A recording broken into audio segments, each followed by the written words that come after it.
Hello, sociologists. We find ourselves here again on our fifth lesson about community. This is just a short one, so there you go. Fun.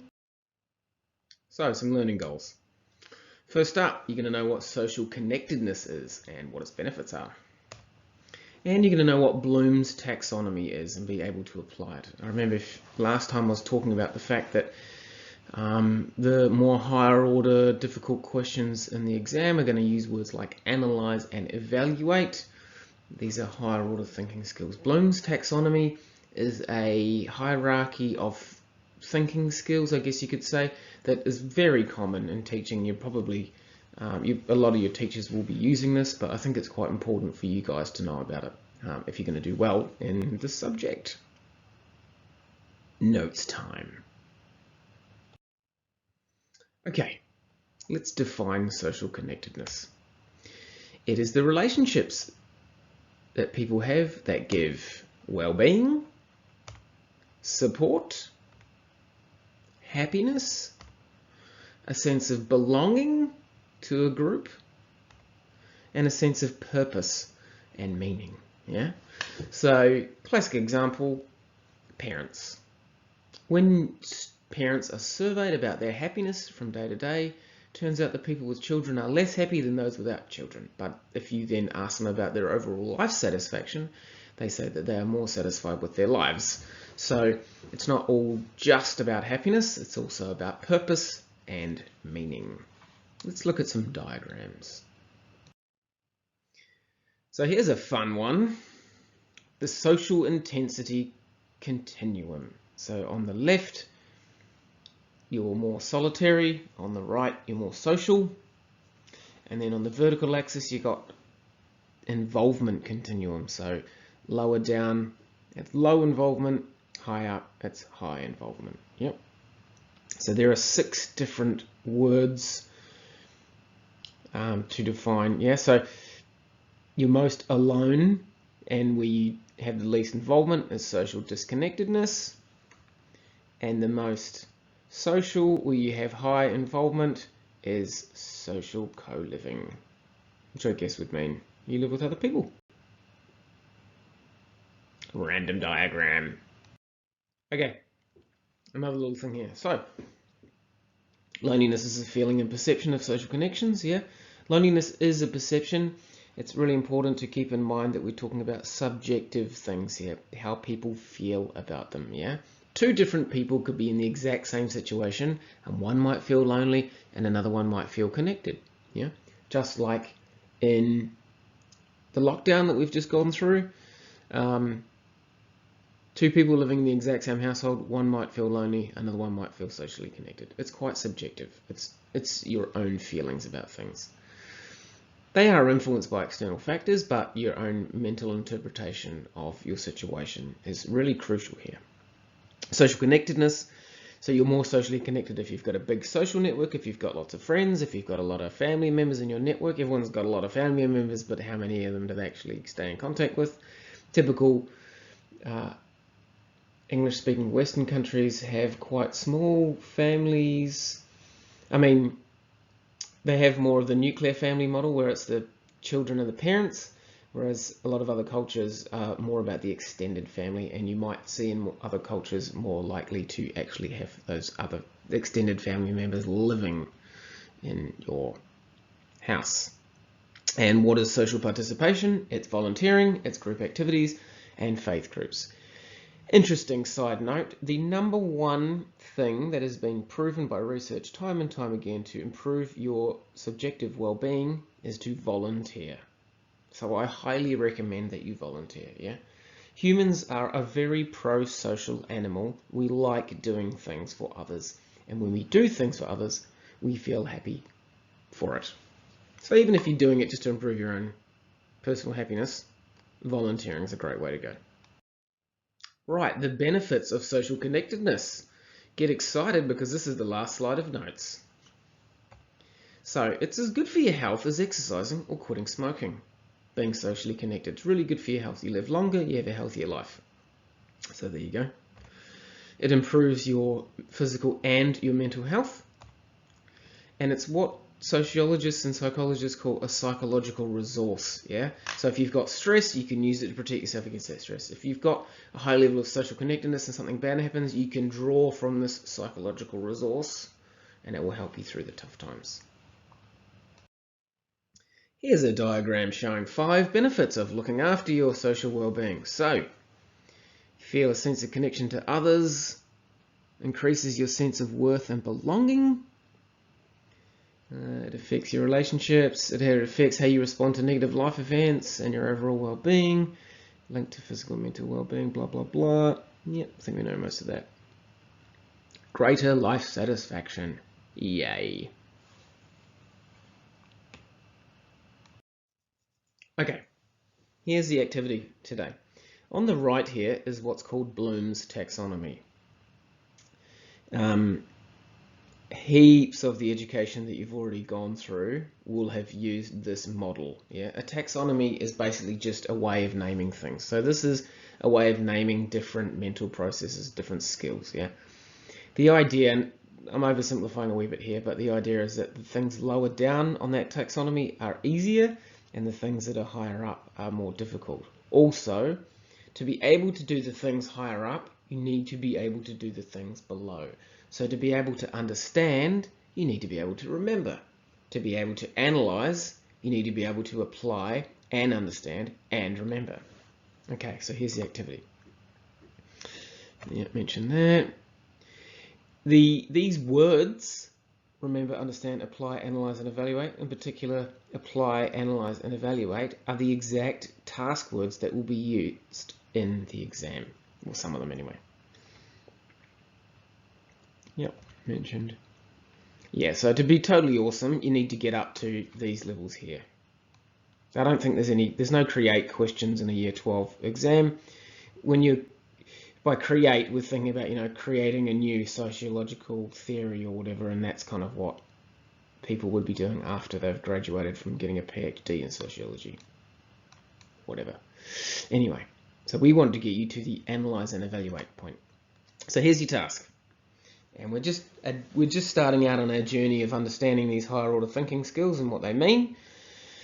I want you to come up with one question about social connectedness, one for each verb. So your first question could be, remember, blah, blah, blah, blah, blah, or, yeah.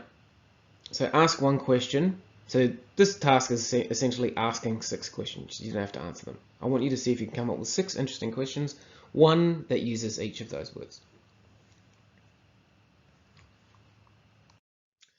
Our first video for today is called Building Social Connections.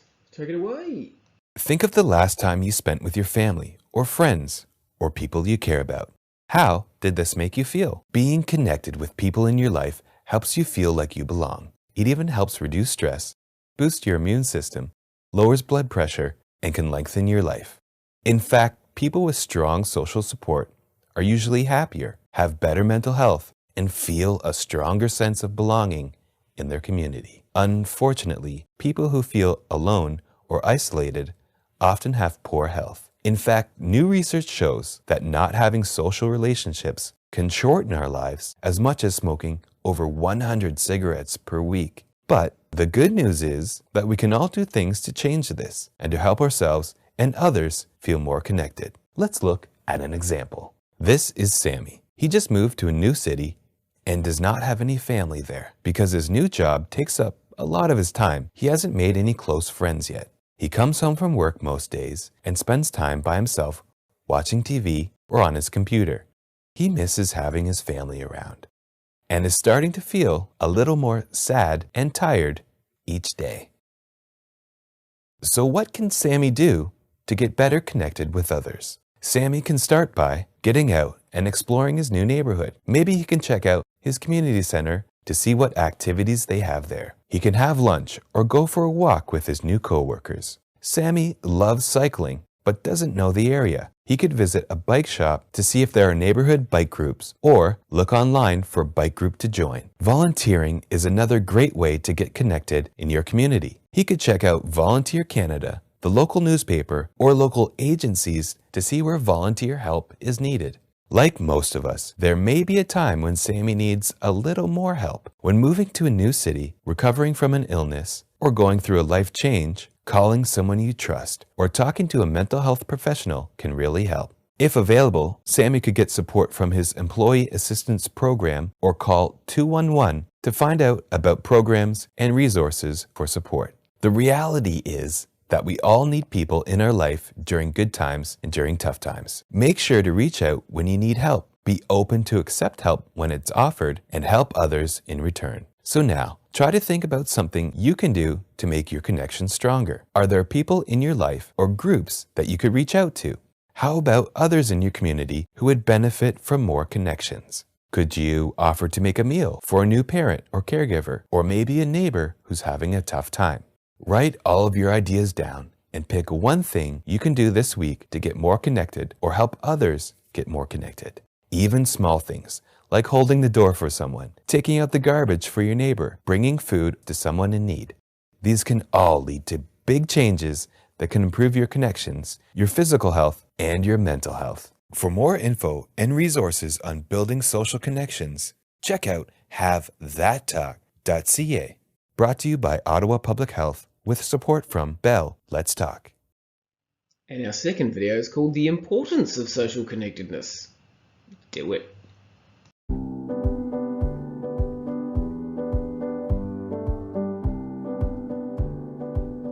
Hello and welcome to the Stanford Center on Longevity Toolkit Series webinar, The Importance of Social Connectedness for Long Life. Thank you so much for joining us. I am Sasha Johnson-Fried and I'm a researcher here at the Center, and I'm also your host for today's Toolkit webinar. I want to start by thanking some of the people and organizations that have made this series possible, including those listed here. And with that, I would like to introduce our speaker. Amy Utopoulos is the director of the Mind Division at the Stanford Center on Longevity. She has over a decade of experience working with researchers, business people, and practitioners on issues of aging and longevity. Welcome, Amy. Thank you, Sasha, and hello, everyone. I'm happy to be talking to you today about how our social lives are so vital to our health, well-being, and longevity. We humans are inherently social beings. We rely on each other to survive physically, and we also need one another to thrive emotionally and psychologically. Social relationships are important to our quality of life across the lifespan and fill our life with meaning, purpose, and well-being. And we want to be and to feel connected, but many Americans are not. So what happens when we're not socially connected? Unmet needs for social connection can lead to social isolation and loneliness. And social isolation is the objective side. It's a person who is not having the social interactions they desire. And loneliness is the subjective, a more self-reported sense of feeling alone, even when possibly surrounded by others. Both are potentially damaging, and people who are experiencing both simultaneously are especially at risk. Because social isolation and loneliness can make you sick. And as you can see from this slide, social isolation affects both physical and our mental health, and is a risk factor for a variety of diseases, including coronary artery disease, stroke, increasing high blood pressure, cognitive decline, dementia, depression, and even suicide. As you may have heard or read, people who are socially isolated have mortality rates that are similar to smokers and twice the mortality of obesity, which is still stunning to me.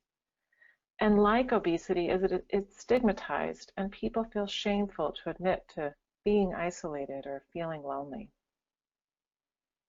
I feel like it's important to note here, this is a problem for people of all ages, not just older adults. It's a myth that older adults are more lonely. Many research studies support the finding that the prevalence of loneliness is actually highest among our young people. For example, college freshmen are often quite lonely as they've left everything they know and love behind, their family, their home, their school, and friends, and are put into a brand new situation that's supposed to be the most exciting time in their lives, yet they're surrounded by strangers and don't feel like they can fit in. The good news in all of this bad news is that we're finally becoming aware of the prevalence and seriousness of this issue. not just in academic research in medicine, but major media sources have all recently addressed its impact on our health and in society. And naming the problem is often a first step in fixing it. So we know that the stigma of admitting to loneliness is one of the reasons why more hasn't been done to design interventions that can help.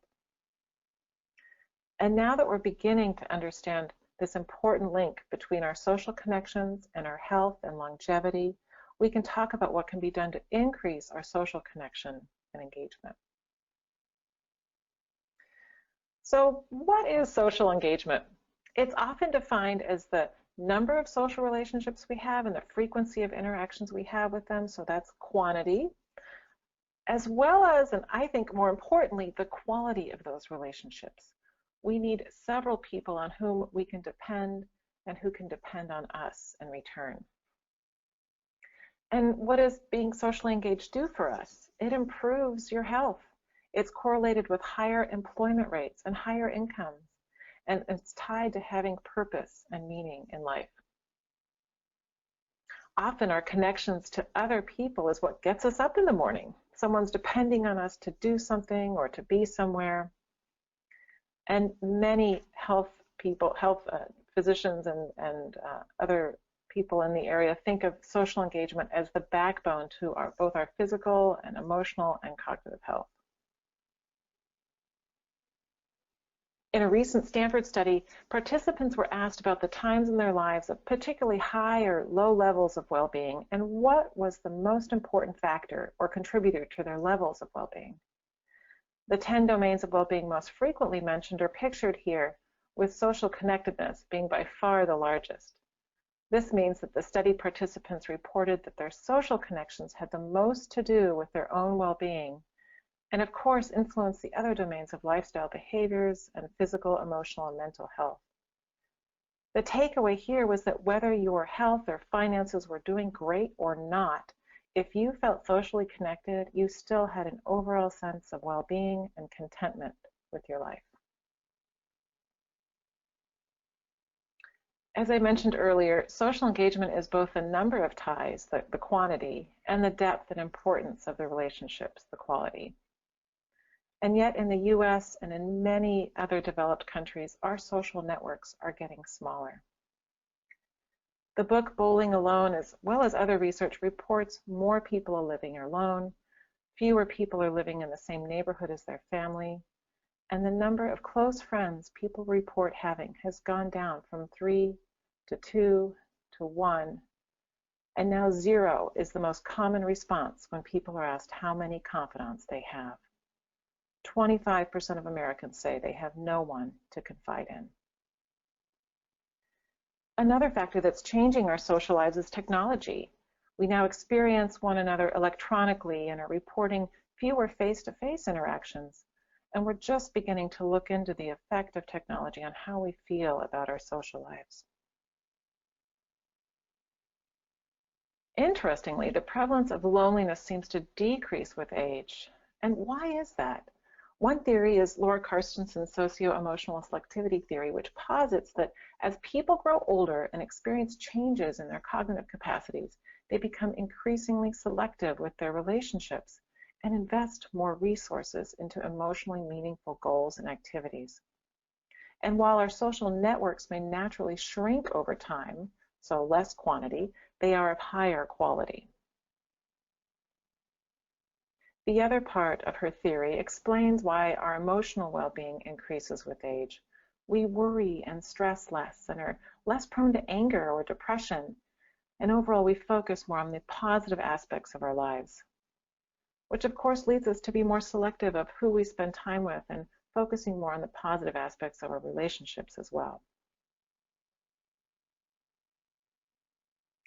According to a prominent social researcher, Dr. Dunbar says people need relationships from a variety of settings, and they're shown here as rings, to serve our different social needs, up to about 150 total, and each ring is important.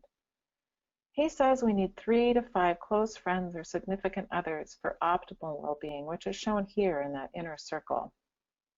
And the next ring is about 20 people who matter, relatives and mentors and friends that may not make that inner circle, but still mean a lot. We may see them less often, but they're still warm and reciprocal relationships. The next ring is roughly 50 people. These are folks we see regularly at work or friends of friends. And that outer ring are people we recognize as fellow neighbors and community members. Perhaps the barista at your local coffee shop knows your name and how you take your coffee, or regulars at the dog park you see and chat with daily. Feeling lonely when the population in that inner circle dips below 2 or 3 is normal and appropriate. One key is to diversify your social network along several dimensions by closeness and domain, as shown here by the rings, and of course, not shown, diversify by age.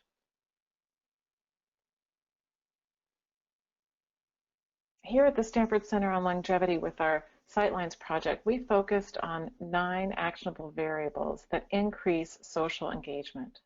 These are things we can all do to be better socially connected. 5 of them are under the heading of meaningful relationships and include our interactions with our friends and family and the sense of support we feel from them as well, and the meaningful interactions we have with our spouses and partners. The other 4 are group involvement in purposeful activities such as neighborhood conversations and participating in work and volunteering in our community and religious group events. For each of the 9 actions, we measured the percentage of Americans who were, quote, doing it right at each of the 6 decades of life in recent years and compared it to about 10 or 20 years ago. And I wanted to show you some of the results, and we'll start with our friends and family. Family support and interactions can often constitute much of our social engagement day to day. But how are Americans doing right now? About 6 in 10 Americans interact multiple times a week with family members outside their household, and that's remained constant over the last 20 years, except for one age cohort, those aged 55 to 64. And the sense that our family members will be there for us in times of need is a key metric of strong engagement, and full 7 in 10 Americans say they can rely on family members when facing a serious problem. And there's, of course, a difference between our relationships with our family and friends. Our family is more likely to be there for you when you need help, and our good friends are usually more likely to help you enjoy life. And we need both the supportive relationships and the fun one for optimal social health.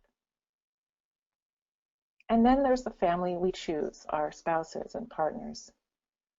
The measurable benefits of marriage are well documented. And for women, some reports suggest that the benefits of marriage are less consistent and may depend on the quality of a relationship. But other research finds marriage beneficial for both women and men. Regardless, regularly sharing meaningful conversations with a spouse or partner is a great sign of a connected relationship. Interestingly, from our research, husbands reported more important conversations per week than wives did, which shows us that measuring the quality of relationships is a subjective process.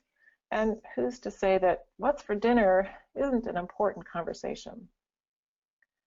So we've discussed the meaningful relationships of our spouses and partners and family and friends.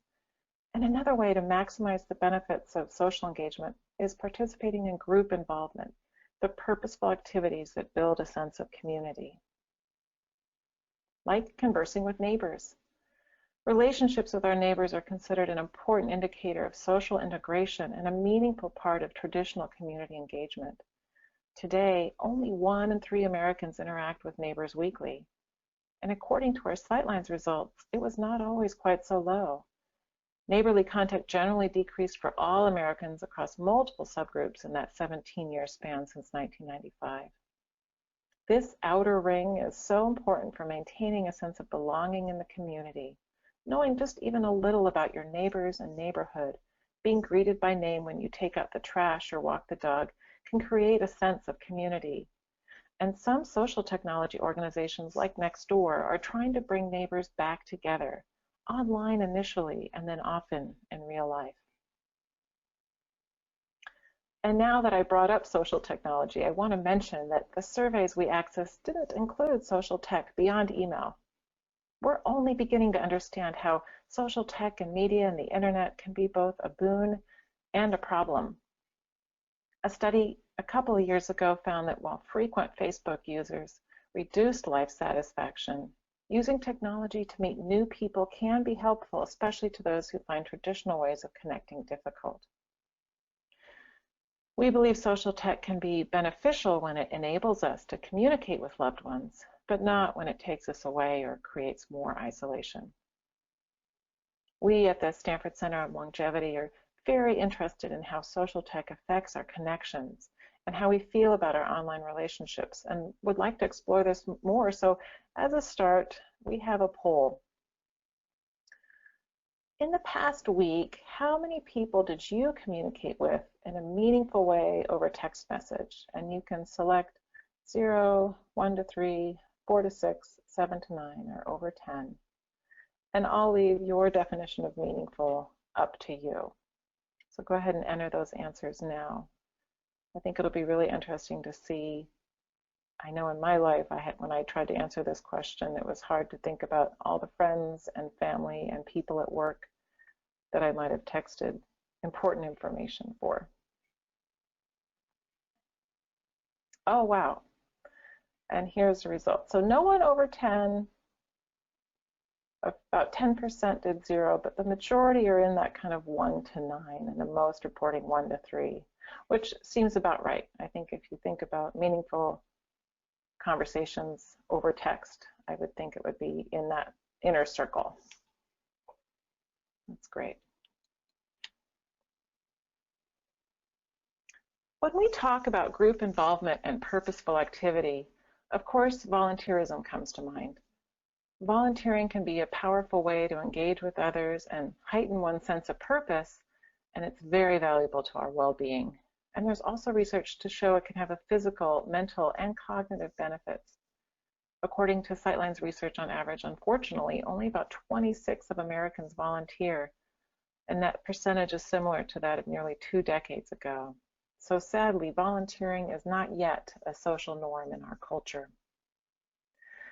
We conducted a survey a few years ago, and one of the main reasons why the 90% of people who did want to volunteer but didn't was that they said no one asked them to, and they didn't have any information about opportunities. And now websites like volunteermatch.org are trying to bridge the need for organizations to have volunteers and the desire that most of us have to contribute in a meaningful way. Interestingly, more women report engaging in volunteering activities than men, and more striking, those with a college education were 4 times more likely to volunteer than those without. Also, we found that the 35 to 44-year-olds were the most likely to volunteer. This is the group that's most likely to have school-aged children at home, and we can infer that these busy parents are very likely volunteering at their children's schools, sports teams, and other child-related activities. And it's much more of a social norm for people in this age bracket to volunteer. The positive effects of volunteering on both the volunteer and the recipients of the efforts, be it the organizations or kids or others, are so strong that people even talked about getting a prescription to volunteer, or that public health recommendations should include volunteering with other recommendations like getting a flu shot. We also know that the many benefits of volunteering are similar to the benefits of paid work. Our work provides an environment in which we can cultivate relationships with others, which can facilitate a sense of meaning and purpose. And both are important aspects of social engagement. Research on the impact of work and employment on the richness of our social networks and social connectedness has shown that people who continue to work enjoy an increase in the size of their networks of family and friends by 25%. And the social networks of retired people, on the other hand, shrank during the same 5-year period. We also know that more and more older adults over the age of 65, close to 20% right now, are in the paid workforce, and that rate's expected to be close to 30% by 2020, just 3 years away. Many older adults are looking for flexible work opportunities such as part-time, contract, or consulting work, or are participating in the gig economy, and there's a need to offer more of these flexible work arrangements for people of all ages for both financial and social reasons. People who are routinely involved in their communities or are regularly engaged in religious activities enjoy better health and lower mortality. But attendance for community and religious activities has decreased across all age groups between 1995 and 2012, signaling a notable drop in these kinds of interactions. The largest decreases have occurred in the 55 and older demographic, and this could have a detrimental impact on health, recent studies find. Of all the age groups we studied in the Sightlines project, we found that overall those aged 55 to 64 are much less socially engaged overall than their predecessors, which made news. And we want to find out why. Some of our hypotheses include that perhaps many older adults underestimate the impact retirement will have on their social lives and psychological well-being.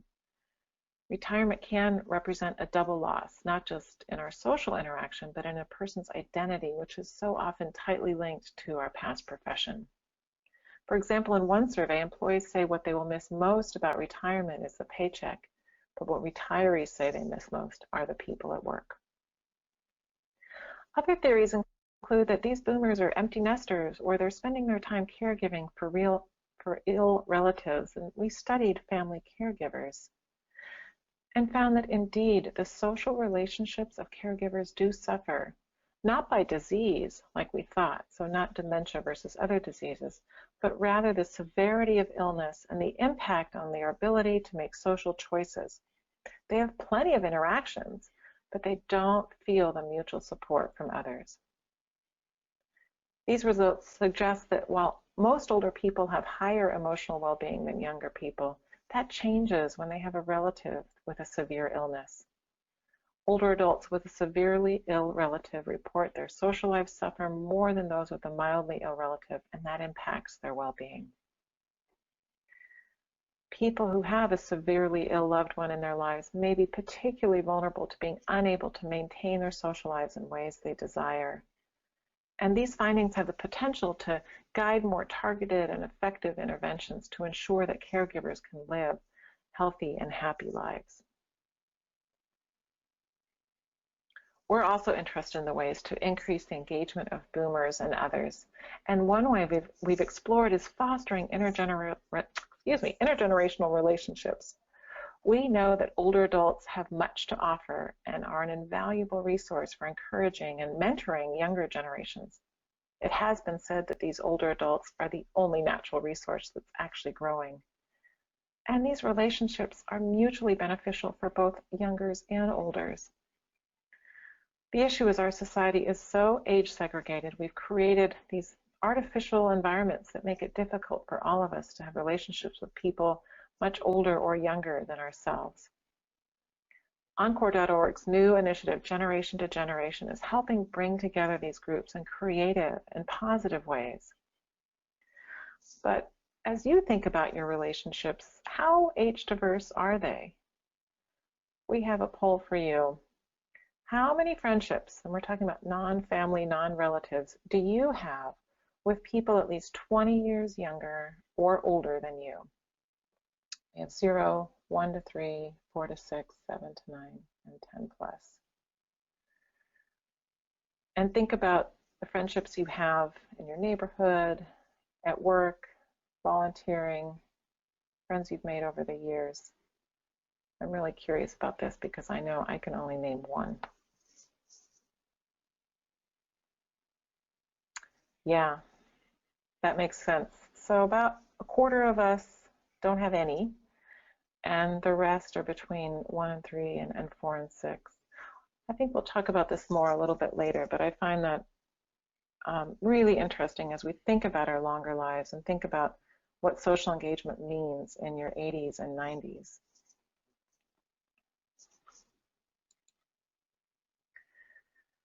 So who's doing well?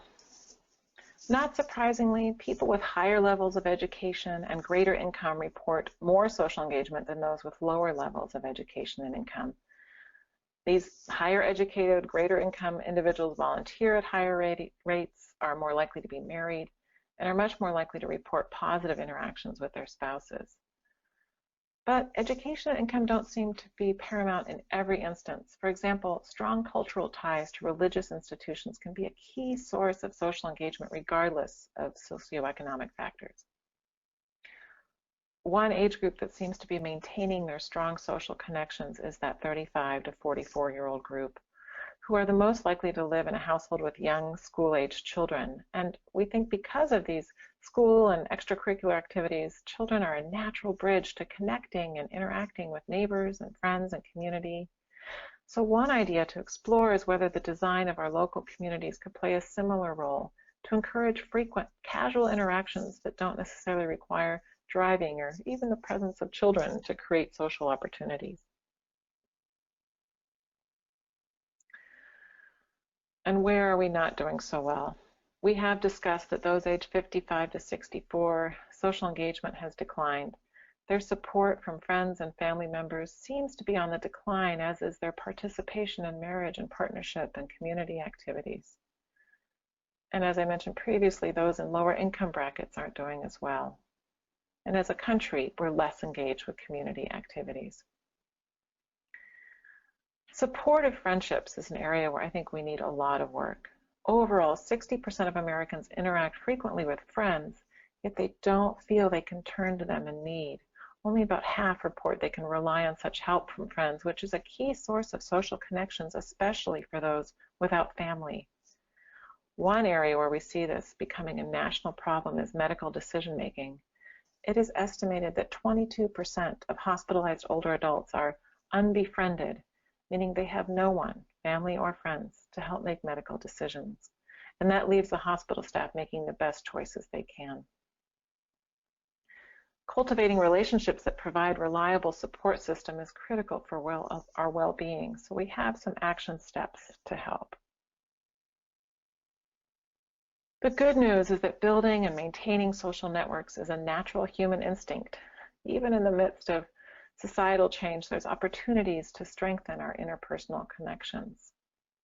And standouts for me include volunteering, which also boosts cognitive capacities as we reach retirement age, and employment, because work not only has obvious financial benefits, but it also facilitates a continuous exposure to other people and working towards a common goal. These three action steps have implications for personal, economic, and societal well-being, and I think the place to start is with ourselves. We need to prioritize social engagement in our own lives and serve as a model and mentor and example to those around us. And we really feel employers could do some work in this area by offering social wellness programs and support community and volunteering activities that foster and strengthen social networks. And I would add here that increase intergenerational relationships as well. And already financial institutions and advisors are starting to include social connectedness as a part of retirement readiness and financial planning programs, which I think will help older adults plan for longer lives. So to wrap up, I'm leaving you with these three thoughts. We know that research shows that staying socially connected is such an important way to increase our long-term well-being and longevity. And I would add, I think it's just as important as our diet and exercise and having a financial plan. Secondly, various stakeholders, employers, financial institutions and advisors, healthcare systems, communities, we all have a potential role to play to help foster social connectedness in the way that makes most sense for us. And finally, we are concerned about this 55 to 64-year-old age group that is just approaching older age. And we need to figure out ways that we can address this problem with retirement planning and other areas as well. So, Sasha, I think I'm at the end of my time. Great, Amy, thank you so much for that presentation. And I want to field some questions from the audience. And just to get going, I actually have a question for you, which is, I wonder if you could speak some about the role of intergenerational workplaces. And you spoke a little bit about work and how important that is for social connectedness and sort of what employers can do to foster social connectedness at the workplace. Yeah, and I think it's been really interesting the more we look into intergenerational relationships at work, or even having intergenerational work teams, the data is coming out in favor, both financially and with productivity. So when you look at the research, intergenerational teams, time and time again, not only are performing better with productivity measures, but also the employees are reporting better happiness at work, and they're more likely to stay longer in that job. So I think it's one of those win-win situations. And the issue we're hearing more is older adults who want to work are having a hard time being hired.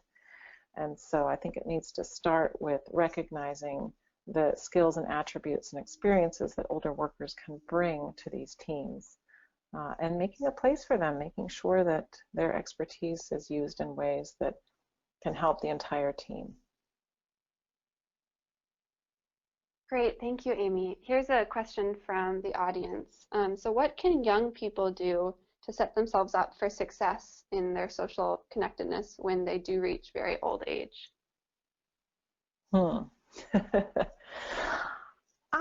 One of the things I alluded to is I really feel like our social relationships should be intentional. And so we hear a lot about what we need to do with our physical health or financial planning for our long-term well-being. So I know I'm supposed to exercise and eat right, and I know I'm supposed to save for retirement and work longer, but we don't really prioritize our social relationships in the same way. And there's no really recommended daily allowance either. But I think I often think of my grandma when I think of someone who's done this right. She's 98 years old. She lives alone. Her diet and exercise are horrible, and yet she's still completely socially connected, even though she's buried her husband. All of her friends from her youth and midlife have passed away. But what she did throughout her life was to keep an open heart to relationships of all ages. So now she's playing cards weekly with women who are 20 and 30 years younger than her, people who she actually babysat for decades ago. But she actively sought out people of all ages to be a part of her social system. And I think that's what I would tell young people, is really to reach out to people of all ages, younger and older, because as you get older and different life transitions happen, whether it's death or divorce or illness or job change or moving, it doesn't matter. Some of those relationships will go away, and you'll need to rebuild and reconnect with other people. And I think it's a skill and a habit and a practice that many of us aren't doing well enough. I think we have time for one more question. So here's our last question. Can a person with insufficient social connectedness turn that around? Are the negative consequences built in, or can they recover? Oh, absolutely. I think it's completely recoverable.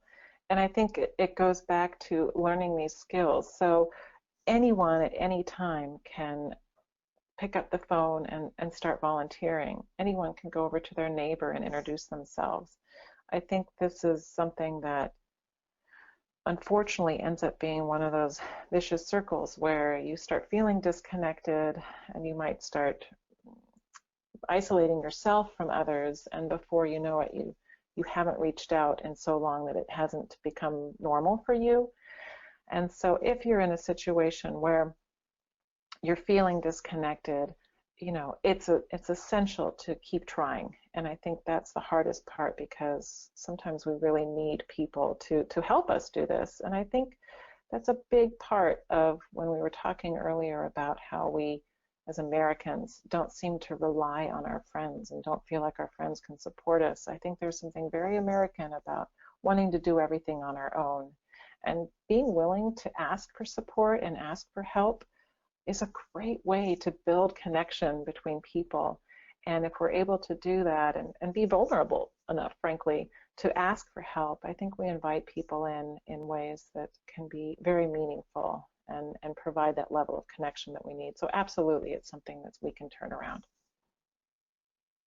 Great, Amy, thank you so much. And that's all the questions we have time for, but thank you for that fascinating presentation. Thank you so much, Sasha. And to our attendees, I want to remind you that You can always access briefs that are associated with these toolkit topics on our website, and I'll send that link out in the email, an email to you in about a day, but including some briefs on this topic on social engagement. And that's really just a sort of treasure trove of information if you want to dig in more. And for upcoming webinars, we're going to take a break during the month of August, but we'll have one coming back in September, which will be on innovation and entrepreneurship in the realm of longevity. So look out for emails about that as well. So thank you everybody so much for coming, and this is the end of the webinar.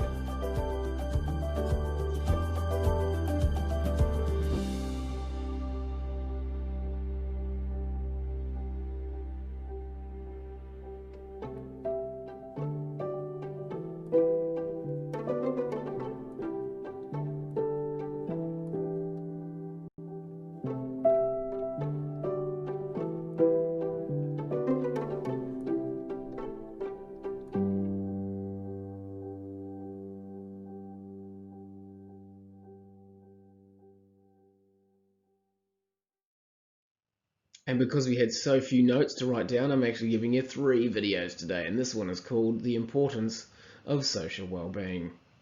Yep. If you talk to someone that has recently moved, started a new job, or retired, and ask them what they miss most about their past situation, one of the most common answers is that they miss the people that were in their life. What that actually means is that they miss the social connections or relationships that they had with those people. Social connections or social interactions with other individuals is crucial to mental health, which in turn is crucial to overall health. The lack of social connections has shown to increase stress hormones, weaken the immune system, and lessen cardiovascular functions. People who are lonely tend to consume more alcohol, exercise less, have less quality sleep, and fatigue easily. Social relationships allow you to share your achievements and have support when times are tough. Imagine achieving a long-term goal you had. What's the first thing you want to do? Tell someone, of course. Or imagine if something terrible happens. Not having someone to lean on and talk to can make that event linger and make you feel even more isolated.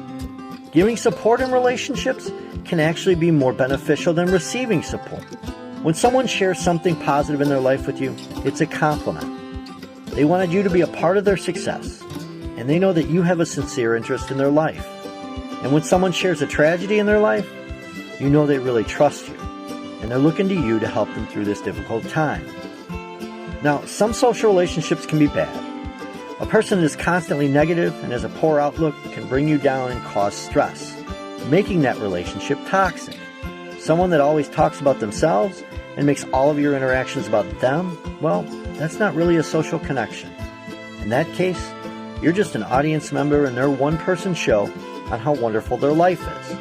Poor marital or poor relationship quality can also weaken the immune system and erode physical health. Dealing with stress from a poor relationship can lead to over-consuming food or alcohol, smoking, or taking medications to deal with the stress, which in turn can damage systems in the body.